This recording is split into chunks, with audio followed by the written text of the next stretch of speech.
Hello guys, it's me Elise, and in today's video I'll be teaching you guys how to fix an iPhone that can't send MMS after your iOS 16 update.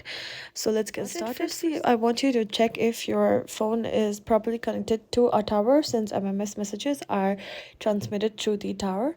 And if it has over 3 or 4 bars, then your phone is good to go. The second step I want you to do is enable your cellular data, like so, since these MMS messages travel to cellular data as well. If that also doesn't work, then I want you to go to your settings application, then scroll a little bit down to general, then down to transfer or reset your iPhone. Click on reset, then click on reset network settings. This will reset all your network settings, including your cellular data settings. So this will ensure that your problem of MMS not sending will be fixed after the update as well. If this video helped you out, please be sure to like, comment, share, and subscribe. If you have any more questions, then leave it on the comment box below. It's me, Elise, signing out, and I'll see you on the next one.